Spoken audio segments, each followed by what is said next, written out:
Welcome, everybody, to the Bail Agents of Change podcast. I'm your host, Scott Jones. We're coming to you from right here in Sober Life Studios, which is part of One Brother, One Sister, our program that is designed to help first responders, bail agents, veterans. It's designed to help them and educate them in the areas of mental health, addiction, trauma, PTSD. And we do all of this through donations. So if you're watching this show and you're feeling like you want to give a little back and help us to get our message even further beyond the thousands that we've trained already, make a donation. Go to onebrother1sister.com. Every dollar helps, and every dollar goes towards educating one of our great first responders, veterans, the bail industry, and even the Border Patrol we're working with to make sure that they have the tools to deal with the trauma, PTSD, addictions, and mental health issues that are out there every day. We're losing the battle, folks. We need your help to educate and win this battle.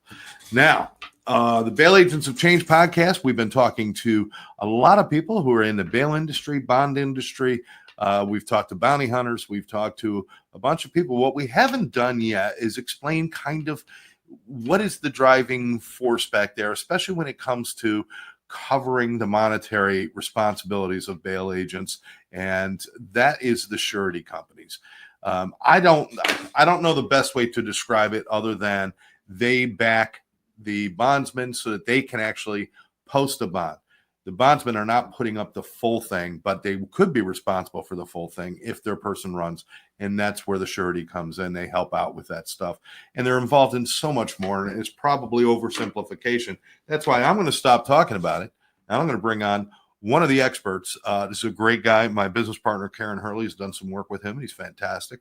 This is Blair Harvey, and he is from Roche, Surety, and Casualty, Inc. Blair, welcome. Thanks for having me. Good morning. I am so happy to have you here. Now, just to get it clear, you're Blair Harvey. You are the vice president of, is it Roche or Roche? Tomato, however you want to say it. Roche is how I say it. Several of a lot of people just say Roche, right? Different way, so it's okay. Yeah. All right. So anyway, you're the vice president of Roche, Surety, and Casualty, Inc. And this is a family business. This isn't something that's just going business person to business person. This is a family thing, right? Yes, sir. Yeah, pretty much was raised in a bail bond office. I'm third generation in the family business. My grandfather, Armando Roche, founded the company in 1996 and had years of experience in the bail and profession prior to starting an insurance company. So we have quite a bit of background that I feel like it really helps us relate to bail agents of ours across the country, because a lot of our staff have many decades worth of experience at the retail level. So it's not just you're talking to the corporate people. You're talking to people that have been on the ground, been there, done that. So you said you grew up kind of in the bail industry, not in the surety industry, in the bail industry. But so you have some experience with how the bail industry works then, right? You're not, like I said, you're not just some outside guy backing it. You know the ins and outs.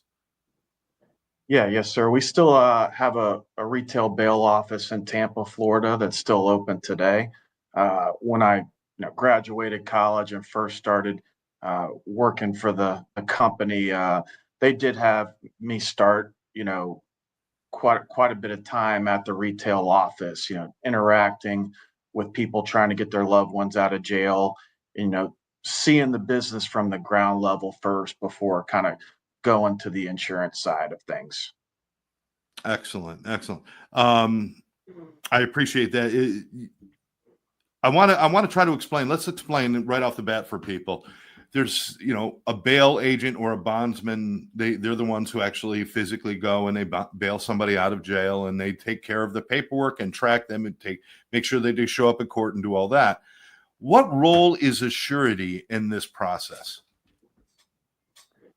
Yeah, so the insurance company, on any individual bond posted is pretty much the ultimate guarantor to the jail, to to the court systems, to the judges that are setting the bond, guaranteeing appearance in court for all their scheduled court dates, all the way through adjudication.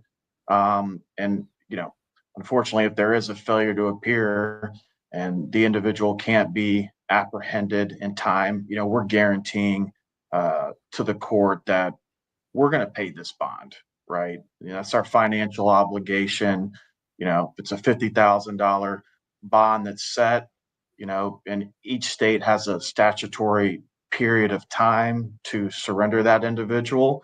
And if that period of time ends, we have an obligation to the county, the court, to everybody in the judicial system to pay that bond. And that's where we come into play. And really all the retail agents across the country are, representatives there of our company. If you're a Roche agent, obviously there's many companies across the country, but you're appointed on our behalf to be, attorney in fact, to represent our company and do all facets of the bail profession, from posting of the bond to collecting the fee to get out of jail to apprehending the individual if there is a warrant for their arrest for missing court. So I've got to ask, and forgive me if this is a ridiculous question, but is it the bondsman or the bail agent that is making the decision on what risk to take, or do you play a part in that risk assessment as well? Yeah, we definitely take a part in that risk assessment. It's all just contract to contract. Each bail agency owner gets basically a threshold that they can write up to on their own behalf. If it's a larger bond over the contractual threshold, they're supposed to call that into the insurance company for underwriting approval. Right. Um, so you're really, you have to count on the people that are representing you out there, the bondsmen, to do a great job and to be like on the spot. And you're kind of taking a risk on them as well as having them as a representative, correct? Absolutely. I'd say the hardest part of my job is, when something happens with the retail agent, right? And because, like I said earlier, you're the ultimate guarantor of all the liability on the bonds posted through your company. So, for instance, if the bail agency owner passes away, or if there's other issues and they can't effectively, manage their clientele, their office, that's when we come into play and we kind of have to manage things ourselves here. And if we have to file motions to the court to get bonds exonerated, or we have to, appoint people to apprehend people with warrants out there on our behalf, we have to do that. So yeah, when you have great representation and good bail agents that are doing the job for you, it really makes our job a lot easier. I think people get the wrong idea as well about how often people skip out and run. I think it's because we've been inundated with our TV cop shows where whenever there's bail agents involved, they're always chasing people or bounty hunters. Of course, the great show with Dog, which was, always fun to watch. And I love Dog. He's a good friend. But people get the idea that everybody who goes out is running and there's constantly this scramble to try to catch people. That's not really true, is it? No, it's the small percentage of the overall bonds that are posted, but a small percentage can be a big issue financially for the bail agent, for the insurance company, right? So you have a big incentive to make sure you're getting those people back in custody, and sometimes a reason why an individual may miss court, it's not intentional, and a lot of times simple it's a simple thing of they got the wrong court date and they weren't intentionally trying to abscond and run. Right. So bail agents every day, a lot of the forfeitures that they get, they're able to kind of work with the family and say, hey, what's going on? We need to get you back, uh, back in jail. We need to get this warrant served, or you just need to simply get with your attorney and have your case be reset and get a new hearing, and that will clear the warrant. So a lot of times it's just miscommunication. Maybe someone slept in, when they should have been in court, and they just, can get with their attorney to reset the hearing or something like that. But, certainly you do have, you know, real fugitives that don't want to face, a lot of time in prison or something like that, and it's a violent offense, and they're actively absconding, and you got to do everything you can to try to get that person back in custody because they're a threat to the community. Right. But I think a majority of what we were talking about is what you just said, is people who just, they mess up their times, or even, maybe people, because you deal with a lot of first offenders who just make a really bad mistake and do something stupid. Or somebody who's not really a career criminal or anything. And there's a lot of fear involved in that. So this thing about the agents and even you guys working with the families and talking to people, is that an important part of your job, kind of that social work part where you're just helping them along? Oh, absolutely. I talk to bail agents all the time that, maybe it's their first, second, third year in business, and they didn't realize that being a therapist was part of the job, right? You're dealing with people at one of the most challenging parts of their life, and they're just looking oftentimes for a little bit of guidance, someone to talk to through a very tumultuous period. Uh, so a lot of times people coming in and out of the system, they made a mistake. They're not a terrible person.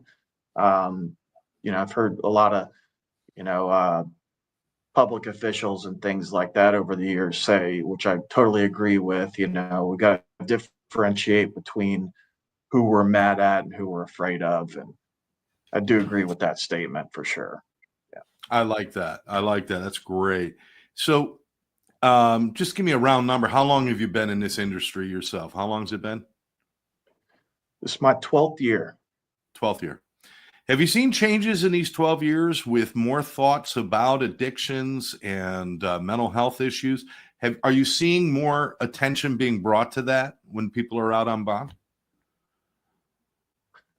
I think it's always been a part of our business, and that's the vast majority of people that are going through the system, or people that have mental health issues or addiction issues and things of that nature. So I don't know. It's kind of hard for me to quantify whether it's more or less, but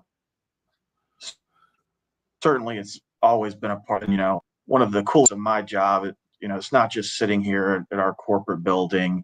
It's going out into the field and meeting our agents, and really that's where you see the benefit of this business, because oftentimes you'll go to that bondsman's desk and they got a litany of cards and resources and things that can help people find the right places to go for their addictions, for rehabilitation, for therapy and things of that nature. Well, and that kind of attention being given by the people in the bond industry can help to kind of reframe how people think about it. Instead of, I know there's a lot of people out there that are like, they just want the money. It's just about the money, just about the money. There's better ways to make money than to be in the bail business. That's for sure. But there's a whole lot more to that. And that's what we're working to do with the bond industry. And is that something you're on board with, is getting more people involved in, when you get somebody out, get them the services they need? Do you think that's really key right now? Well, of course. Yeah. I think if you're able to get people at a better place with their mental health, with getting them off of drugs, right? It's only going to benefit everybody in the system, including the bail agents and the insurance companies that back every single bond across the country, because that person starts thinking clearly and more likely to go to court and, uh, you know, be accountable for the situations that they're in, and follow through with, maybe turn the page in their life and get into a better place. So certainly. And this creates a great impact on the community as well. It's if if you're helping people along the way, recidivism goes down, communities get cleaned up, I think that's something that we could really draw to the forefront about. This is the bail industry is so much more than just getting them out. It's about getting them help and changing our communities. Would you agree with that? 100%. Yeah, absolutely. Yeah, Fantastic. a lot of people, maybe have a negative, mindset of the bail bond industry. These people are just sitting there collecting money and getting Yeah. people out of jail. But, people don't see every single day people are working with people that do not necessarily have money, extending credit, working with them to, you know, show up in court and help them get their life turned around and making sure there's not going to be a lot of warrants for their arrests and things like that. So, yeah, bail agents are working with the community every single day, trying to improve people's lives. And just like lawyers, doctors, cops, or whatever, uh, one bad apple might tarnish a reputation for an entire profession. We're no different than any of those other professions, but the vast majority of people that are in our business are very good, hardworking people that are just trying to do their part to make the judicial system a better process. Blair, I think you make a great point there. It's like if somebody slips up, everybody hears about it. It's on the front page of the news. They did something, but for everyone who makes a mistake or even does something blatantly wrong, there's thousands that are doing the job every day that we don't recognize. And of course, you and I know the police have gone through the same issues. Then the whole industry suffers. Mhm. So that's why I think it's important that we're working with the Beyond Bars project and other things, and working with PBUS and other in the Florida Bail Association, all those, so that we can really kind of rebrand the whole idea about this is what it's all about. Now, the last several years, it's probably been going on for a long time. There's been this call to eliminate bail.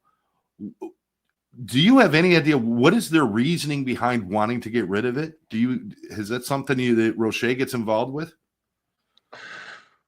Well, certainly, yeah. We have a lot of really good pieces that we've actually researched on our website, rochesurety.com. You can go to our blog space, and uh, we peel back the onion a little bit on Okay. this debate, right? I mean, if I have to boil it down to just simple terminology, and these with these anti-bail groups, they're going to throw things out there that there's too many poor people languishing away in our jail system, and it's unfair, and it's people that have money can get out, people that don't have money can't get out. But when you really look at the data and you do the research and you look at studies out there, you know bail is an intermediary option between just letting the person go and holding the person. So if there's not that extra option for a judge to choose from, over time, uh, if you've had a couple bites at the apple and you're not, accountable, you're not going to court, you still keep failing to appear, you keep committing the same crimes over and over again, even if it's maybe, not violent offenses or things of that nature, uh, judges are just going to say, all right, I got to hold you, right? So in a lot of places where they've actually gone away from a monetary bond system, um, over time, you start getting a higher incarceration rate, right? Right. Because you don't have that option of the bail agent that is going to try to make that person go to court. And if they don't, and they're not going to be held accountable, they're going to bring them back, right? And there's just so many different studies out there that show that the private bail profession, you know, the data speaks for itself. We have the highest appearance rates of any other form of pretrial release at no cost to the taxpayer. Um, Started to see that in several states, like New Jersey, for example, where they've spent hundreds of millions of dollars and rolling out pretrial release service programs, which I like to call probation before you've even been convicted of anything yet. Right. and they're spending a lot of money and really not getting the results that they desire. And some of the reports that I've seen where the incarceration rate is at or even higher today what it was before they implemented the bail reform and they changed the laws to have people go through these programs. So Yeah, because that's like it's kind of a turnkey project where they're like everybody fits into the same category, everybody gets the same thing, and with these pretrial things. Whereas with using the bond industry, you build personal relationships, and they don't have a cookie cutter system. They treat people how they, when they meet them, when they talk to them, they help figure out what they need. So you lose the personality, the personal contact, and the personal trust when you have just a state system the way they're trying to do it in Jersey, right? 100%.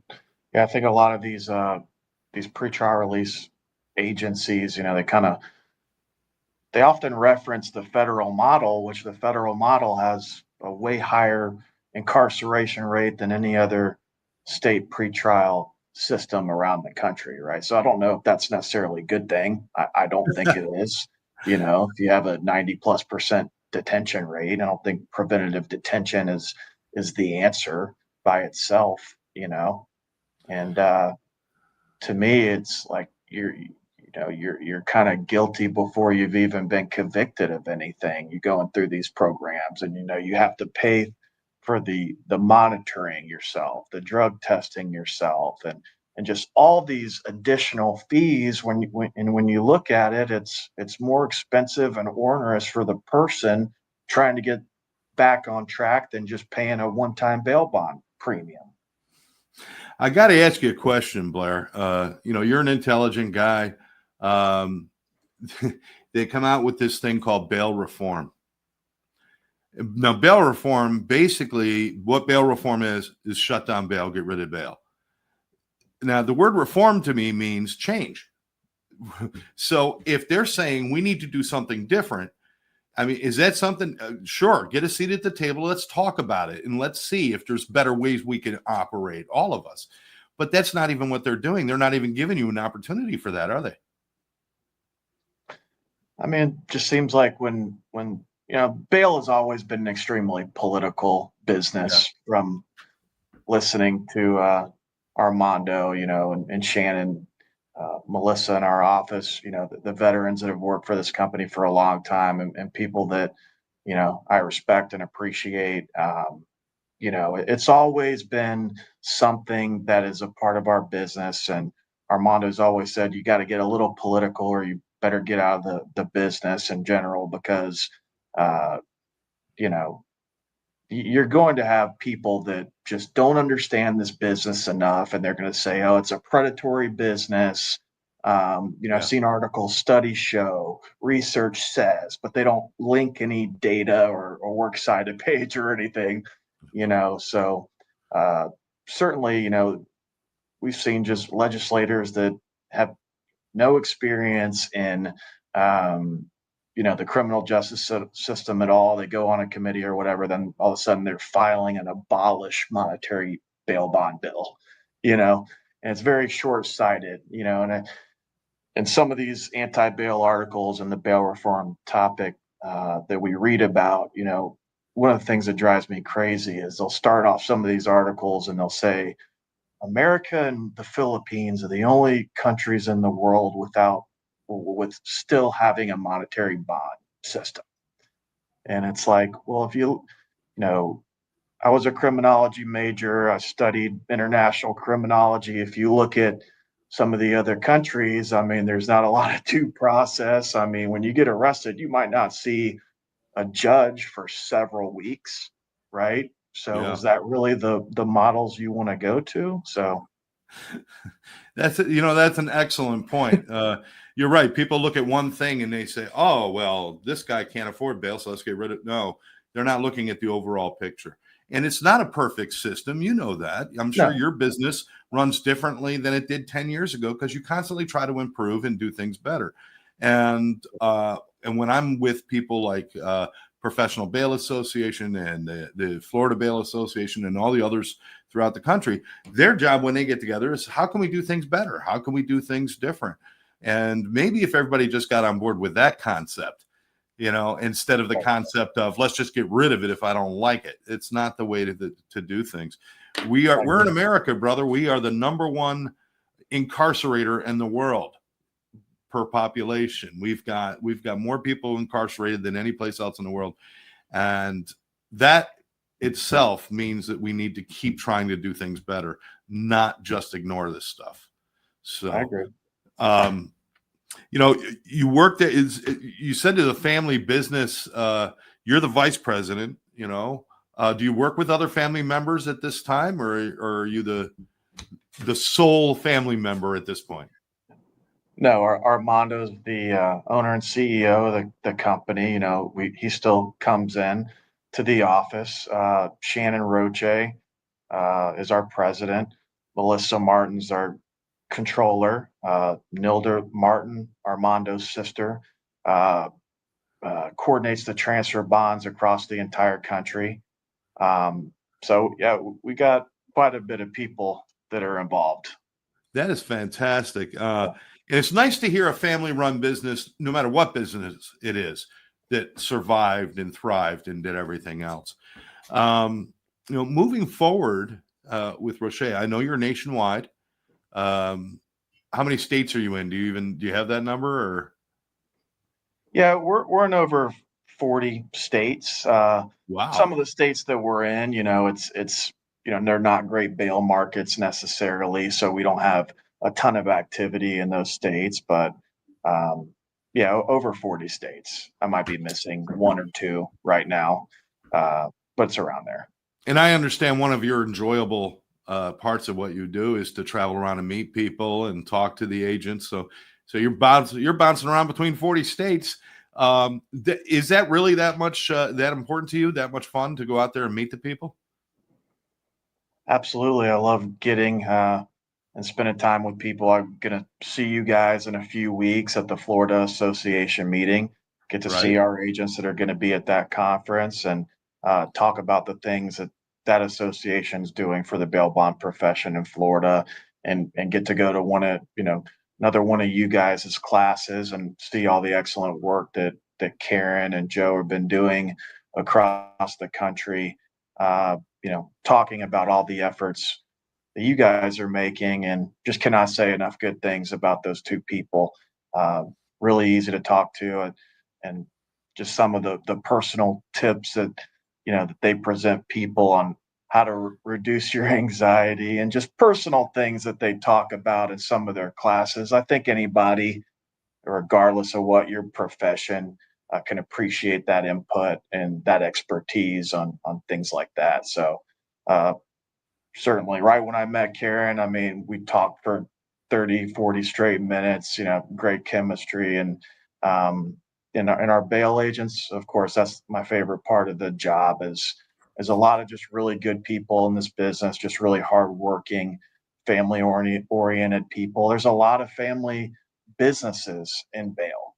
You know, there's there's at least 20, 30 agencies of ours that I know of that is some type of family business. So uh, yeah, it's definitely one of my you know more fun parts of the job for sure is getting out there and putting a name with the face, and you're not just dealing with somebody over the phone. I think in any business, it's all about relationships. So the more you're able to strengthen those relationships, it makes it better for them. It makes it better for me. So certainly, love that part of it. I was just going to add that, and I'm glad you brought that up because Karen had said to me that Roche is one of the places that not only creates a great business line between the bail agent and the person who's getting the services, and you do all of that, but you guys really care about the agents and their success as well, and you're with them to help them in a lot of other ways other than just the financials, right? Yeah, 100%. When agents are successful and they're thriving and they're making money, they're not losing money, they got a good clientele, they're growing their brand. It's good for us, right? Right. We have, you know, just like any other line of insurance, there's an insurance premium that these agents have to pay to the company. So when they're writing good, clean bonds and underwriting correctly, not having to pay out a lot of losses, doing their part for the system, and people are getting surrendered timely if they do have some skips, right? Those are the accounts that keep us in business. When agencies are struggling, they get a high forfeiture rate. Well, start treading into territory where we could lose money and their business goes under. So that's definitely a part of our role. Is if you got a new person in the business, is trying to help them be the best business owner that they can be, not only for them but for us as well. That's great. So we're wrapping up, getting towards the end of the show. You're over there in the Tampa area. You got a family. I see you're a golfer. Hey, I'm on board with that. Are you any good? Uh, not as good as I'd like to be, right? Typical weekend hacker, right? Oh, there we go. But Weekend I hacker. enjoy it. I'm right there with you, man. It's like I walk from my car to the first tee thinking I'm Tiger Woods, Right. and and then I'm thinking I'm some old grandpa who can't swing anymore after the first swing. But Very um, humbling game for it sure. really is a humbling game. It is absolutely, absolutely. So a lot of changes going on. We're trying to do a lot of things. I'm going to put you on the spot here for a minute, Blair. If you could choose something to either improve or change over the next 5 years in the bail industry, what do you think is the important thing that we should be working on right now? I know that's a tough one.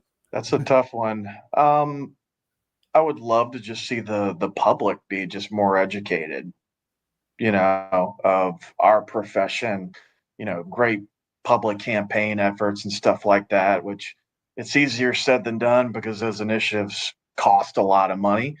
And I think that the profession does as well as they can from time to time. And certainly, resources such as this, getting on podcasts and today's day and age with technology.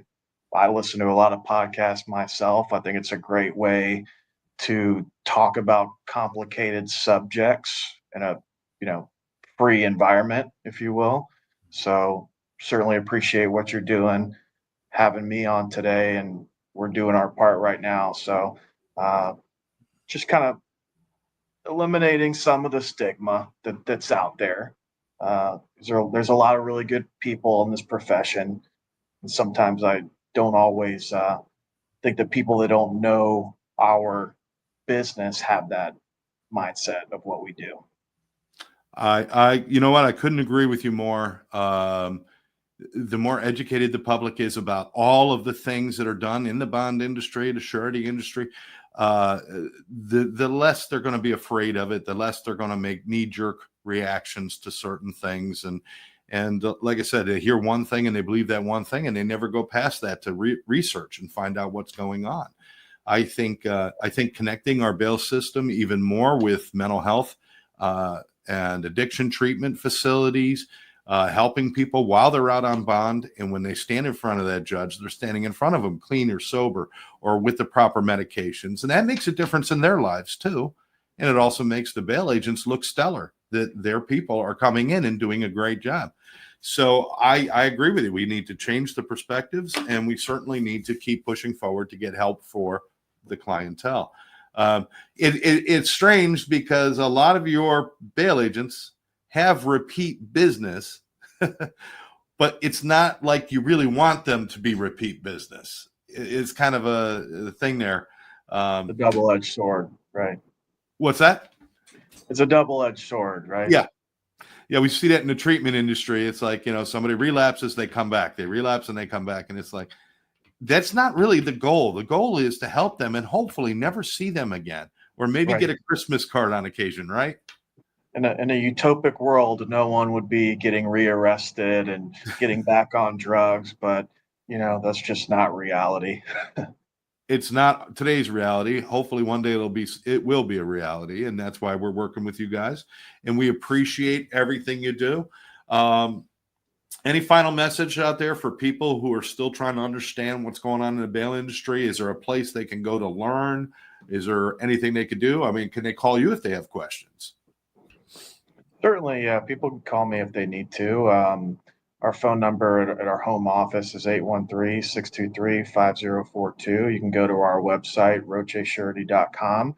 One of my old supervisors used to do a tremendous job kind of peeling back the onion on certain false narratives of the bail profession. And we still have those studies and those articles on some of his work up on our website. I've done a couple of them myself, and he did a lot and was very good at that stuff. And certainly those are good sources to go to. But going to some of our national associations websites, we have newsletters that people can sign up for, and just resources and information of maybe areas that have gone away from a bail system, a commercial bail system that obviously we all support, and gone to other systems, and those systems have been failures.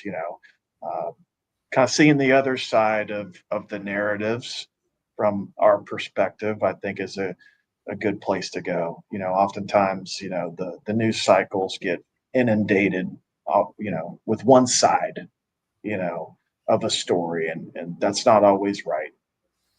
And I'm going to ask you one last question, and then we're going to wrap this up. And this is important. And this is coming from somebody that I respect your opinion, because you've worked not only in the bail industry, but in the surety industry. Plus, you've been connected to bail agents across the country. You've met so many people, and you've seen so many designs of how they do their business, and you help them. When somebody is, you got mom or dad in a panic, and they got to bail out their son or daughter. And, you get up to the courthouse, and there's 7 or 8 bail agents, little shops set up, depending on the size of your city. How do you know who to go to? Is there any advice you can give people when they're looking for a bail agent? Is there any telltale signs of this is a good person to work with, or what can you offer for that?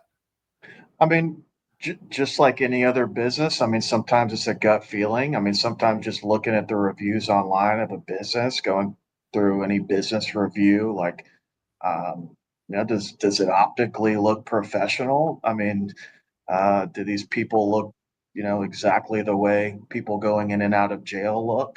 It's been a big part of Armando's career initiative, is bringing as much professionalism to this industry as possible. And you talk to other people that know him and know about our company over the years, we have a great reputation for that. Of bringing professionalism into the business, and we try to, really hammer that home to our agents. When you're going to court, and don't wear shorts and flip flops and a shirt. You're representing an entire group of people, and you don't want that judge's perception of the industry just to be, what you look like that day. And unfortunately, it will be if that's the way you carry yourself. So. Just the telltale signs of any business, right? Yeah, I think absolutely. I think it's a gut thing in a lot of ways. I don't know if there's a secret formula to it, but I can suggest, and correct me if I'm wrong, that if you're treated with kindness and dignity when you meet the agent, 100%. then you can feel that maybe they're going to treat your son or daughter or whoever you're helping with kindness and dignity. If they don't treat you with kindness and dignity, they're not going to treat your people well either. So don't be there. I love the professionalism. I think we need a little bit more of it, but there's a lot of agents out there that are doing it. So don't just walk into one place and say, I don't like any of this. Go to another place. It's like restaurants. Everybody's got ones they like. Find one that you like and deal with it. And hopefully you only got to do it once. Hopefully. Exactly. Blair, thank you so very much. I appreciate you being part of the show today. And again, I want to remind you, we've been talking to Blair Harvey, who is Vice President of Roche Surety and Casualty Inc. And they're in Tampa, but they are nationwide, and they're doing great work out there. And we do appreciate everything you do, my friend. You guys as well. I'll see you guys on the tour this year. I'm sure in many places at PBUS and Florida and various other association meetings. So y'all keep up the good work. Thank you. We look forward to seeing you as well. And one day when I get up in Tampa and I'm hanging out, we'll go out and play a round of golf. All right. We'll try to, anyways, right? Well, we'll play a round of golf. I didn't say we're going to play a good round of golf. We're going to play a round of golf. That's all it's going to be. Exactly. I gave up on trying to play a good round. I look for one good shot all day. That's all I'm looking for. That'll keep you coming back for sure. Yeah. Unfortunately, some days that's the perfect drive. Other days it's a 2-foot putt is my best shot. That's not a good day. Let me tell you. All right, Blair, thank you very much. And all of you out there, thank you so much for watching Bail Agents of Change podcast. Please take a moment to like this show. Hit the button so you can get reminders of when we have other shows, and certainly subscribe to our YouTube channel. We will catch you next time right here on Bail Agents of Change. Bye-bye now. Thank you.